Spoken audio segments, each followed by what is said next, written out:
What is going on, guys? So today we're going to kind of talk about the market of Pokemon, where that's all going in general. I have some exciting things coming up. The Pokemon 151 UPC will release on the 6th. I do believe that should spark some increased interest in 151 as more product should be hitting the shelves. I know I made several videos recently talking about the scarcity of product, and while there has definitely been a scarcity of product locally, that might not be the case online, even though the prices and listings online might not be telling the whole story. What we're seeing online might not even really be available, so you need to be careful with your pre-orders online from different websites. I know I'm currently having issues still with GameStop and TCG Stadium, which I pray to God will end up shipping out on the 6th with the UPC. If I don't get anything back from them, I'm just going to cancel everything and just ask for a refund. I had a great opening of 151, and the reality is that we are not in the Pokemon boom era anymore. We just aren't. I still think that there's a lot of plays to be made. I still think that Pokemon is really investable, and everything that I've learned so far, I am not going to just drop the ball now. I will be continuing forward with investments, with pickups, with purchases, with collecting sealed product. I'm just going to continue with that regardless, because I trust that in the long term that will work out. And also, I just really regret not sticking with it from the get-go.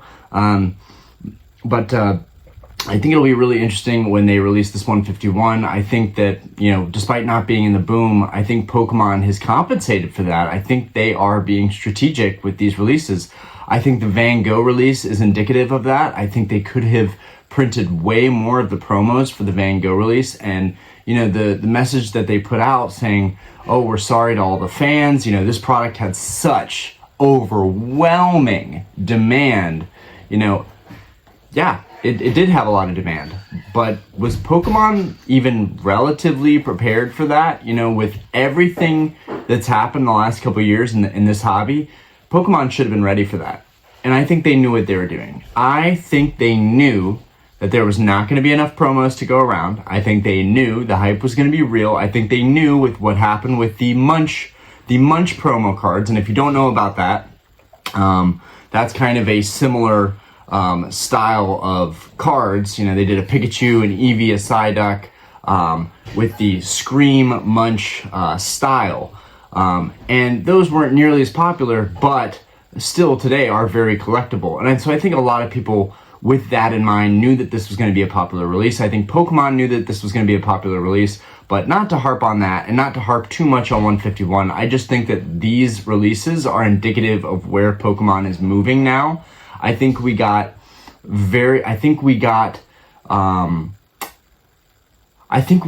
ton of product printed for the sets that we didn't care about that much. I have a lot of Scarlet Violet, Paldea Evolved, Obsidian Flames. I'm still going to stand by those sets, but I think it's weird that those sets were printed to the moon. And here we have 151, a set that's very popular, a set that's been hyped up all year, a set that we've known about because of the Japanese release, and yet here we are kind of unable to get product. Now, this video isn't about scarcity, it's about where is Pokemon going moving forward? Where are we going? Are they going to pivot with Paradox Rift? Are they going to print slightly less with Paradox Rift? How strategic is Pokemon going to get? Are they just going to continue to try and grab our money? Or are they going to be strategic about this in a sense that the people that will stick with the hobby, like myself, and many others that have recently gotten into the hobby and don't intend to go anywhere, are they going to keep us happy by kind of printing enough but not over printing this stuff, right? I talk about scarcity with 151 only because I can't even get product.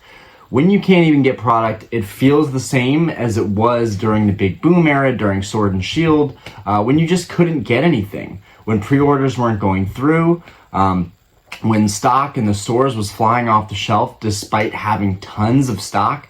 This is really not the case with 151, and I wonder if it's something different, if it's not just because it's a special set and more or less because Pokemon is changing their strategy. They're changing how they do business. They're changing how they view their products. And maybe they're starting to view their products as being more of an investment instead of just a collectible, just a hobby, just a card game. Now, with that, there's so much that goes into the hobby. You've got the TCG side of it, which is going to be growing, and they need cards to play. So they have to print a good number of these sets so that people actually have cards to play. That was something, I got a disgruntled comment about, if they don't make enough of the set, how are people even going to play Pokemon? And that's a really good point. I think they misunderstood the video that they commented on. I was talking about scarcity. I think it was a scarcity video I was talking about with 151, but it's a really good point because they can't really fully treat it as an investment for us collectors. And I know that I often feel biased because I am a collector more so than a player, but I would like to start playing the game. I would like to start playing online. I would like to actually play my Switch more and actually finish Scarlet and Violet that I've been playing on the Switch, but I've been spending more and more and more time trying to figure out the market, trying to put time into good content ideas, trying to collect the cards that I want and shop for stuff that I want. And all these things are a part of this video right now, where, I've started to pull back a little bit in terms of, I just bought this Crystal Lugia, which is fantastic. I've got it over here in the Phantom display case. It's one of the cards I'm proudest about. In fact, we'll just go ahead and do a little show and tell here before I drop all of the slabs on the shelf. Guys, this is just awesome. I almost just dropped all the slabs that I have on the shelf. So let's set these back up so they don't fall over and wreak havoc. I got this guy recently, and I'm not sure. So I got this card for a really good price. It's Crystal Lugia PSA 9. I just did my mail day video about this. If you want to hear more about that card, just check out the mail day video that I recently put up. But this is more talking about, did I make the right decision? Did I make the right decision? I've been holding off on a lot of my grail cards. I've been holding off on sending out offers, pulling back a little bit because I think the vintage market is about to take a swing downwards. I think it's about to take a swing downwards, and I think maybe I still paid top dollar for that card because the market could be heading south.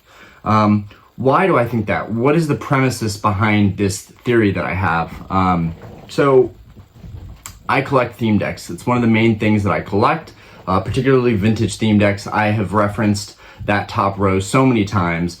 I have a display case full of theme decks, and while I got very lucky at Collecticon, I was able to liquidate pretty much the whole of my theme deck collection of sealed duplicate decks. I still have a lot of open decks that I'm planning on selling, but what I've noticed is the pricing for sealed decks and open decks are both going down rapidly. I mean, quickly. I mean, stuff is sitting that would never have sat on eBay a year ago. I'm telling you guys right now, if you want to collect theme decks, go check eBay right now. There's tons of options. I sell theme decks, but honestly, just look. There's so many options. Why is that relevant, you might ask? Why is it relevant? Because that is the thing that I feel expert on. That is the thing that I have been looking into for a long time. And I've learned so much from now since when I started YouTube, or really started collecting in general. And I started with those decks. That's really where I started out. Because I never had them as a kid, and I was kind of obsessive with them when I first saw them. I liked how they displayed and stacked and what have you. But since then, I've learned a ton about which ones are rare, which ones are common, which ones you're going to see every week, which ones you're not going to see maybe once or twice a year. And every single one that I've seen has either been listed for a record low, sold for a record low, or in auction, and nobody cares about it. Now, this may not apply to cards like these. This may not apply to our grail cards, cards that are very low pop and hard to collect, even though that Lugia is not low pop. It's in the 400s. I think it's 438. Just did this video yesterday. But those cards may not be affected. The crystal cards may not be affected, which would be great because it would show some resilience and it would make them a good kind of investment to have that can go through different stages of the market and still make it through. So it might not apply to those grail cards, but the theme decks I think are a good indicator, both open products and sealed products, for me to say, well, what's going on with the rest of the market right now? I myself, and this is personal, so I can't apply it. I can't just vaguely apply it to the rest of the market, but this is how I'm feeling lately. I have spent so much money, so much time in this hobby the last couple of years, that there's a certain burnout you feel. Now, I have gotten back to saving and I've set myself up. I'm in a really good position. I liquidated a lot at Collecticon, but even the vibe at Collecticon was not indicative of all of the online hype. It didn't add up, is what I'm trying to say. When we were there at Collecticon, it didn't seem all that crazy. There were more people in line for autographs, true fans in line for autographs, than there were people really looking for cards. I really didn't see an overwhelming demand. And I'm honestly even shocked that vendors were willing to work with me and buy out most of my product. I feel like maybe that's a good indicator of where the market's going, because if they can afford to buy out my product and they are making money and they're doing this now, they are going to these shows regularly. This is a part of the vendor lifestyle. So maybe it was just like, it's a no-brainer for them to buy a product. They, every now and again, they'll find a collector like myself that will unload a lot of nice, rare product, and they'll just buy that product up. That might just be the case for vending in general. But in terms of buying, I didn't see a lot of buying going on there. I mean, whenever I went table to table, I didn't see people lined up to pick up cards. The only cards I saw going were very, very rare and hard to get, highly sought after cards. And some of the vendors were actually picking up those cards. There was actually a vendor trying to get this Skyridge Charizard from the guy that I ended up trading for before I even got to it. So there were some big plays being made by the vendors, but I didn't really see a lot of big plays being made by people actually there enjoying the event. And so Collecticon is just one piece of this. What I see online is one piece of this. And then how I'm feeling is another part of it. So lately, I haven't felt pressed to buy anything. I am waiting. I am patiently waiting on every single deal. I am no longer searching. I'm no longer trying to go on Instagram right now and try to find people that I can work deals with. I am no longer paying, these top dollar auction prices. I'm just like, you know what? Somebody can pay top dollar for this. I don't feel comfortable in the market right now.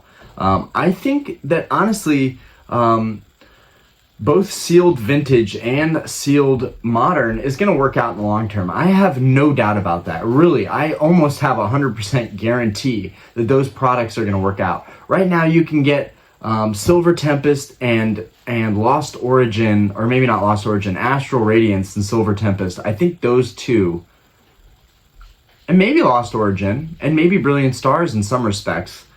Probably not Brilliant Stars, but you can get a lot of modern sets for around $100 right now, especially if you're buying by the case. And I'm going to be watching auctions for booster boxes as single boxes to see if there's some variation there. I'll be checking the sold listings on that. But what I see so far is a market that's kind of flat right now. I don't see building hype. Now 151 could change that. If they will print us more product, more people can open it, more people will play with that set and the actual competitive TCG, and then more people like myself will be able to collect sealed product as well as open up more of that set. I had big plans for 151, guys. I was going to open a ton of that set on this channel, and I just can't get it. I can't get it. It is what it is. In the same way that I haven't been able to get the Van Gogh promo. And so that was making me think a lot about how Pokemon is operating lately. Is it more complicated than what meets the eye? Are we not getting the full picture of what's going on here?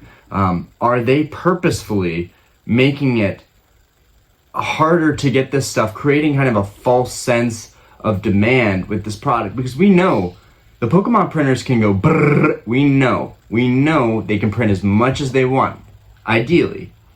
Now, they are also aware of the populations of certain cards, these certain sets, how much they're going to print. They want to have they want to have a rarity aspect to it. They want it to be investable, I'm sure, and collectible. And it's hard to do that if they're just printing sets like crazy. And I think they've done a really good job with that. I will say, Pokemon of all the TCGs, at least from the very little information I know about other TCGs, but definitely Konami with Yu-Gi-Oh! I mean, the overprinting, the reprints that we've seen with those sets, I mean, they just reprinted the 25th anniversary Yu-Gi-Oh! Sets. I mean, Pokemon could have done something like that.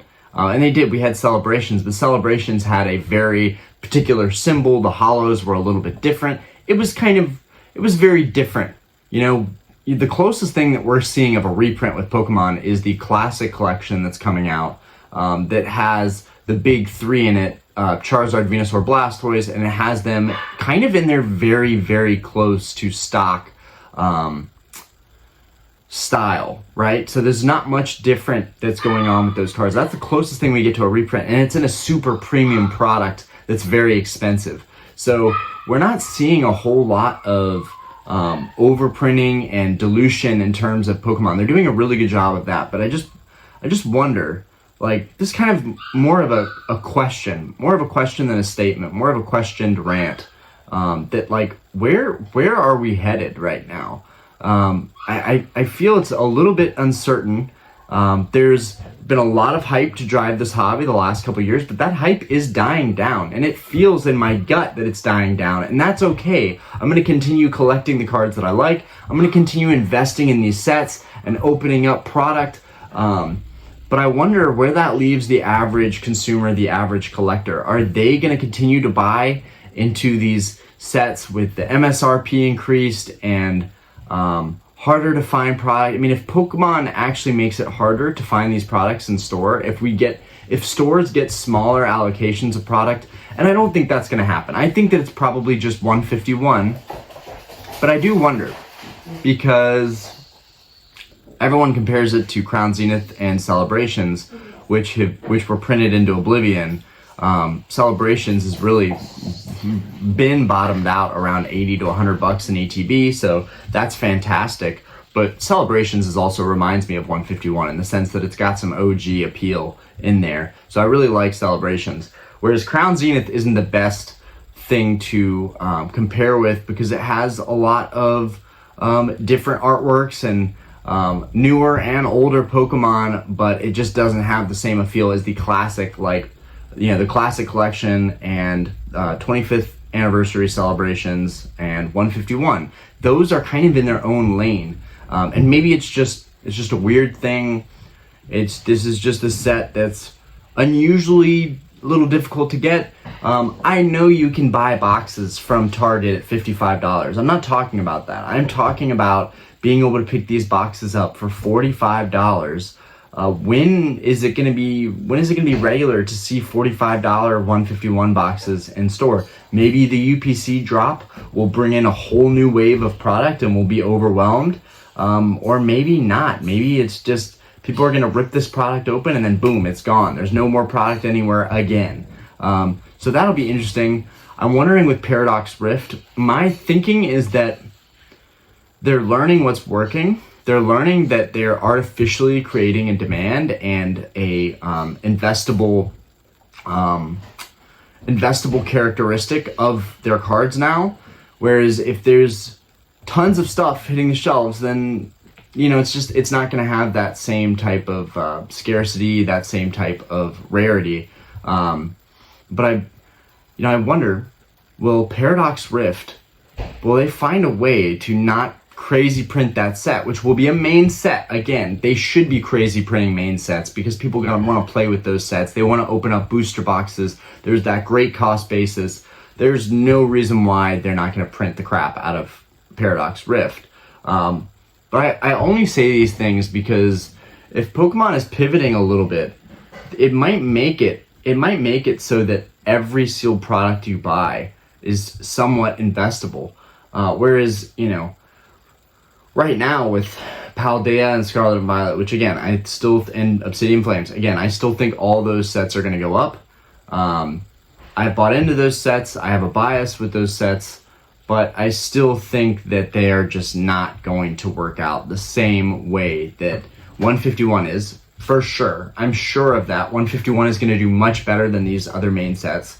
But maybe Paradox Rift does better than these other main sets as well, because if they change allocations and they change distribution and they're kind of figuring out what works and, you know, making it public that maybe there's a higher demand for these products, you know, that'll be really interesting to me. So I'm wondering what happens there. But as far as vintage goes, you know, these really expensive cards that people would have just jumped at, they would have jumped at it, you know, a year ago, 2 years ago. But now I'm seeing less bids than I would typically see. I'm seeing lower prices than I would typically see. And maybe I got lucky on my Lugia card, because then the following same card ended up going for $2,800. So maybe I just don't know what I'm talking about. Grails are fine. They're in their own upper echelon. You know, the vintage sealed product stuff that I'm seeing, it's just a weird time right now in the hobby, and some stuff is getting cheaper. But you know, I'm talking with Diana about it today. I was like, I don't know what to do right now. Like, I feel like I don't want to touch this stuff if it's really bottoming out in price. You know, I'm in a good place financially right now. I have the cards that I want. I've built up my channel. I have my dream collection right now. There's no reason to complicate things. But at the same time, I'm like, this is my chance maybe to put my money where my mouth is. You know, if I really believe in the product, especially the vintage product, then just buy it. Buy up everything that's dropping up on eBay right now that's cheaper than I was able to get it the last year or two. I think this market is going back to the pre-COVID era, which would be great because I can kind of collect with my budget. I can collect with my income and not have it be a burden, not worry about selling stuff so much. I can just collect to collect, and I can start accumulating a lot of stuff. So that'll be really interesting, and I wonder if other people feel the same way. And I'm wondering, like, with that, I'm like, I have all the power right now. If, you know, and there's macroeconomic factors too, you know, with the inflation rates and with the economy and the stock market. If you understand how these other things work, you can understand that Pokemon is not immune from these other things. Now, Pokemon has had a really nice steady climb over the years, but more recently than anything has Pokemon really seen itself grow as a very serious asset class. But you look at the rest of the market, you look at the macroeconomic factors, you know, the prices of everything going up, and, you know, you kind of say to yourself, are people going to continue on this path? You know, the pandemic is over. People are back to living their lives. Is Pokemon still going to keep people's attention? Are people going to continue, you know, paying top dollar for certain cards? Or if we all just kind of make the decision together to kind of just relax and say, you know what, I think I'm good. I want to see where this market goes for the next couple months. Now, there are going to be certain cards that just don't care how we feel. They they're only going to go up in price. There are certain cards that are so valuable, so rare, it is what it is.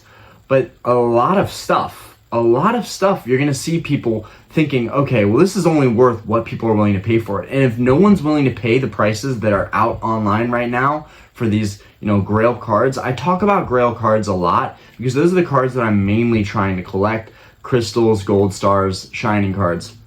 I talk about those over and over and over again, only because they seem to always be popular, and they are a great indicator. You know, if they go down in value, if they go down in price, if we start seeing record low auctions, it's kind of like, whoa, let's pump the brakes, and reconsider buying these cards. I have a very unique opportunity coming up where I might be able to purchase several of these cards locally for a really good price, and I'm actually considering passing up on that opportunity, just to save myself from any grief if the market does end up going in a downtrend. Now, the other part of me is like, dude, you love this stuff. So if you lose $50, $100 a card and you overpay by a little bit, what's the big deal? You know, but you know, I've had really good willpower lately, and I've been able to hold off on buying a lot of stuff. And I wonder if the entire market is going to be operating like that soon. If people are going to say, you know what, The Pokemon boom is over. It is time to tell sellers, scalpers, even my stuff. You know, I might have to lower the price on everything that I have listed. You know, that is the reality that you want to catch that. You want to catch that turn before it happens. You know, this Charizard, for example, I have it listed at $6,000.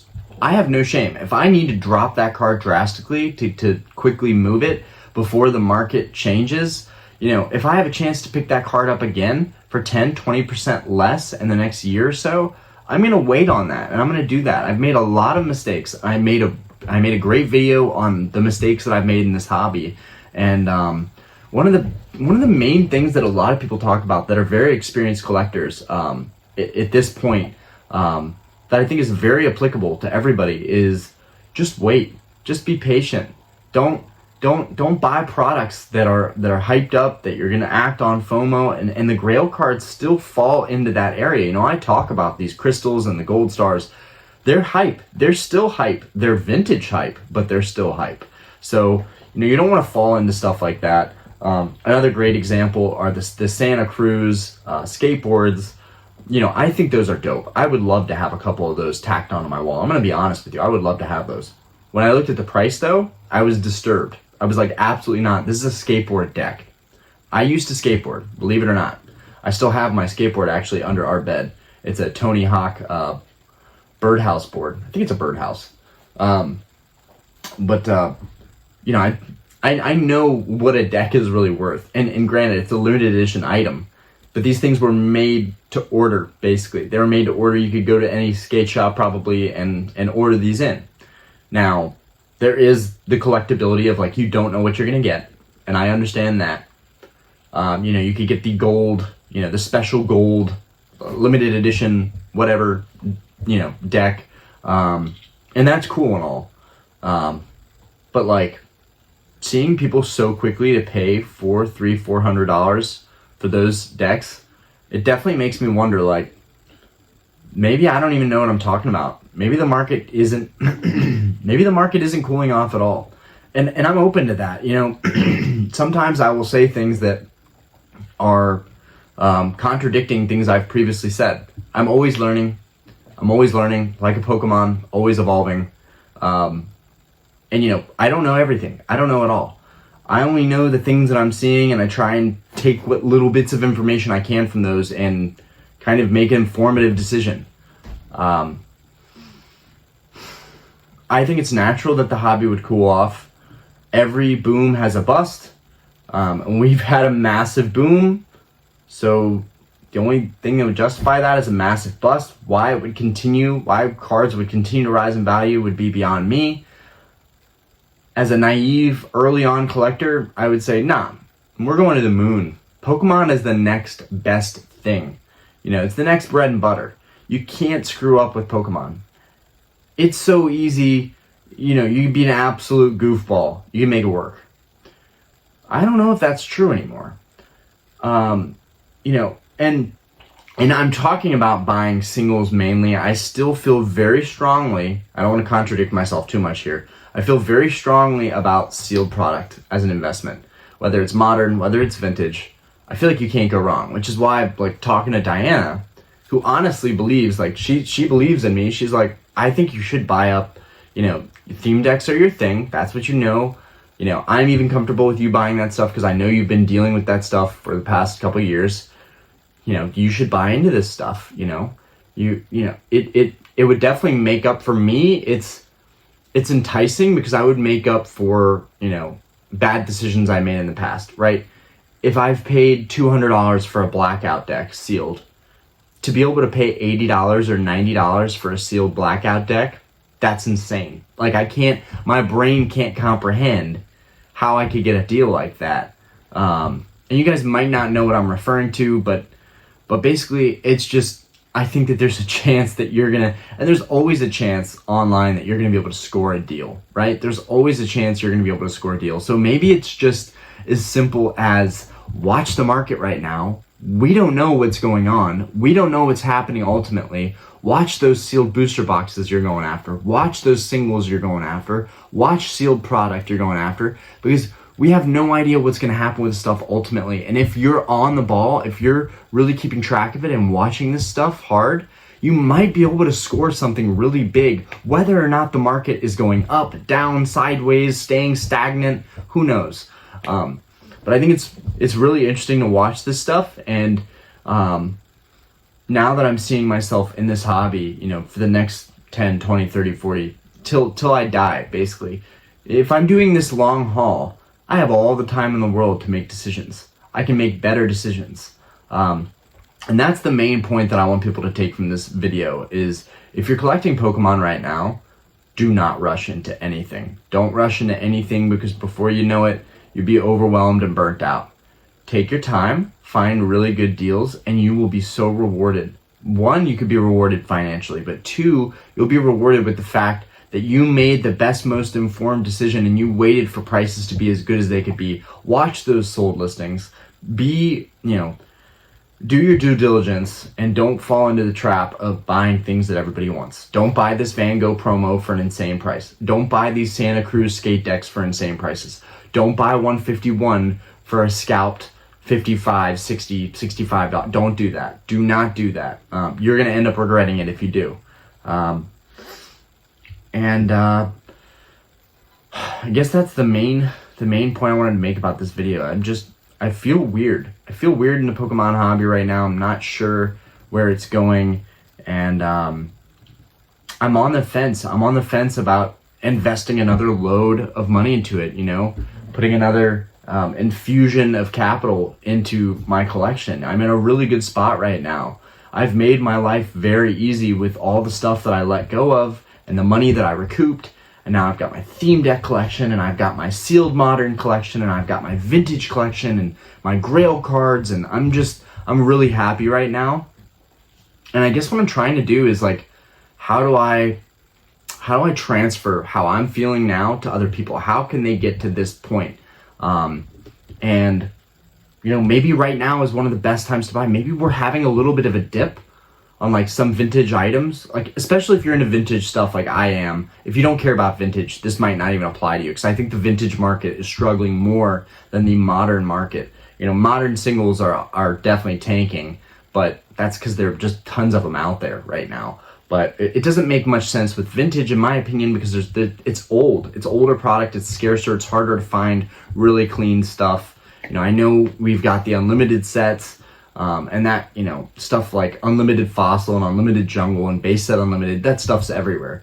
But I think there is going to come a day very soon here where that stuff isn't as easy to find and the prices of that stuff does kind of skyrocket. So I think it's a good time to be looking into vintage and maybe making some deals. I'm still kind of on the fence. I'm still kind of wondering what I'm going to do here. But anyways, let me know what you guys think. What do you guys think is happening with the market right now? Do you guys think this is a good time to be buying in and, you know, maybe it's just a temporary, just slow market and then things pick up? Christmas is around the corner too. With the holidays coming up, who knows, right? Things always get crazy during the holidays. People are going to be buying stuff they shouldn't be. People are going to be splurging in ways they shouldn't be, or I guess in ways they should be because it's the holidays and you should celebrate.